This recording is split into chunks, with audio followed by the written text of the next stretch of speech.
Hi everyone, Shirthany Bettano here, the internet's busiest music nerd, and it's time for a review of the new Touché Amoré record, Stage 4. These guys are a California rock outfit known for their fiery, passionate, lyrically dense screamo and post-hardcore records, a couple of which I have enjoyed quite a bit. Even Cal Truchesta uses them occasionally to get a little emo. You could say I'm finding emo, just like the movie. However, going into this latest record over here, I wasn't too excited because the teaser tracks to this thing kind of rubbed me the wrong way, which is occasionally the reason I hate teaser tracks, because maybe they ruin or spoil my expectations for the album a little bit. I decided to just stop thinking so hard about it and just go into this album with open ears and just whatever the band delivers, they deliver, and if I like it, I like it. If I don't, I don't. Also, there's no reason to count a band like Touché Amoré out based off of a couple tracks, because you're always going to see those tracks in a different light within the context of the album, because there are usually some pretty thematic narratives that run through their records that would become more apparent once you actually listen to the entire thing. And on this record, those songs do gain greater context when they are embedded into the rest of the track list, because, oh boy, the concept of this thing, it's quite a doozy. The stars kind of aligned here in a way, because Stage 4, referencing in a way the fact that this is the band's fourth album, but also Stage 4 is in reference to the cancer that had taken away the mother of frontman Jeremy Bolm just a couple of years ago, and this entire record seems to be about Jeremy's struggle with that. The band explores these stories and explores these feelings with these fast, explosive, energetic, harmonious, triumphant rock instrumentals. Sounds like Touché Amoré's usual sound, but with a little bit more layering in the mix. Sounds a bit more like something La Dispute would do on a record, except Touché Amoré doesn't really go overboard throwing bells and whistles, instrumental bells and whistles, into the tracks. Occasionally the instrumentals on this thing sound like some sped up alternative radio rock or Foo Fighters. Even on the song Rapture, the dreary guitar melody on this track and the kind of mid-paced rock instrumentation in the background sounds like something Jay Mascis would have sung over back in the day. Whereas the song Benediction has this huge, glorious, crescendo encrusted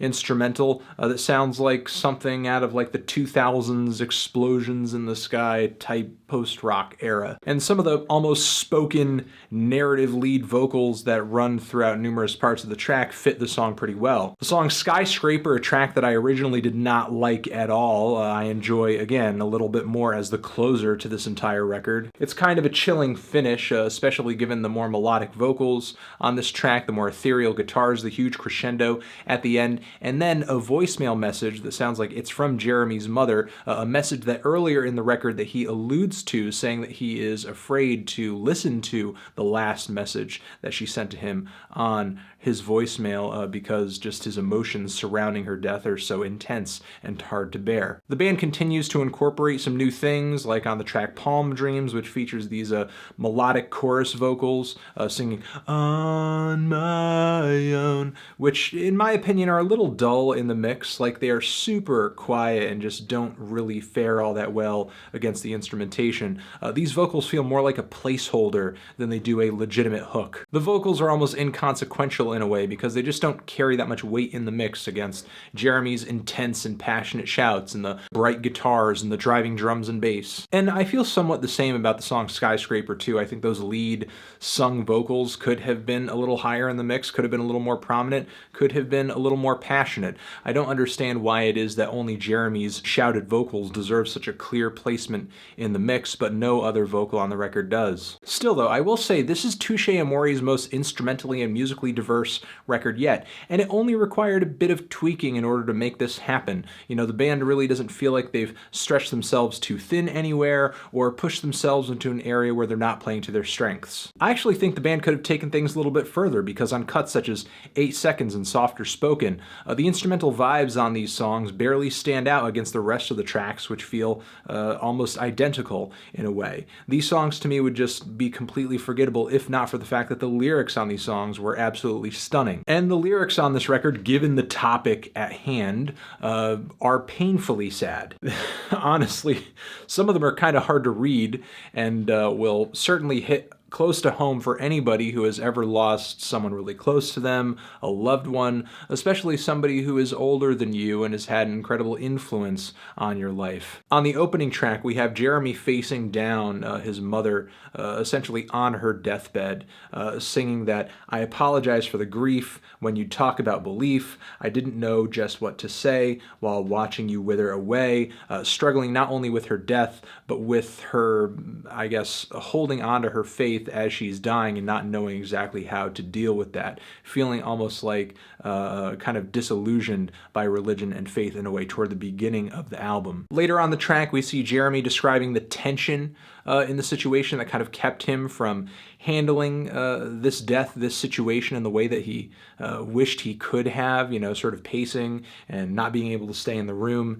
And maybe the most momentous part of the track is toward the end as he sings this refrain, "I took inventory of what I took." The way he phrases that, it's really interesting because he puts a pause there, so you're like, okay, he took something, but then he says, "for granted," and then he comes up with all these things that he took for granted that he didn't expect that he would list out when he actually thought about it. On later tracks, Jeremy struggles again with not dealing with the situation in the way that he wished he could have, or just not being there. For example, on the song 8 Seconds, he sings about the fact that her death occurred while he was on stage performing with Touché Amoré. He actually puts together a really smart metaphor here, comparing the death, comparing the situation to being on a stage, being in the midst of a play that he has not learned, that he's not practiced for. Her death and the fact that they are on stage while this occurs is sort of compared to a curtain call. Toward the beginning of the record, we see Jeremy kind of questioning his faith, questioning religion, not really seeing a place for it in his life, I think. But later,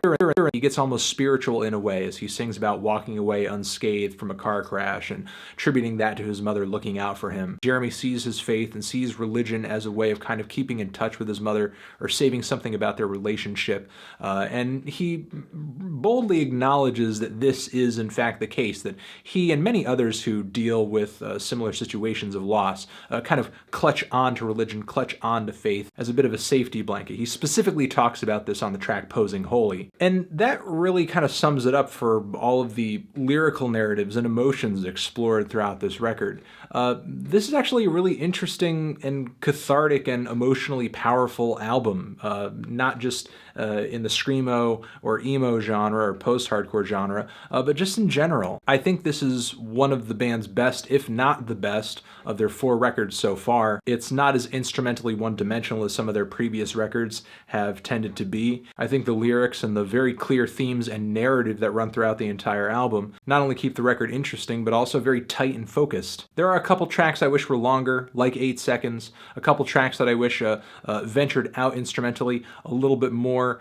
Some vocals I think could have been brighter, could have been louder, and I think occasionally the instrumentals, the production does sound a little too clean. You know, I do prefer in a way that raw sound from Touché Amoré's previous records. But even after adding up all of those minor complaints, it doesn't really take away from the fact that I think this album's great and really enjoyable. Given the genre of music that this album fits so snugly within, it's not going to be for everybody, but for those hardcore screamo and emo fans out there and people who might want to hear that genre experimented with a little bit and complemented with a really tasteful and a really detailed concept, then look no further than this album. I'm feeling a light to decent 8 on this thing. Transition. And those are my thoughts on this new Touché Amoré record. Hoping you guys are enjoying it as much as I am, but if you're not, that's completely fine too.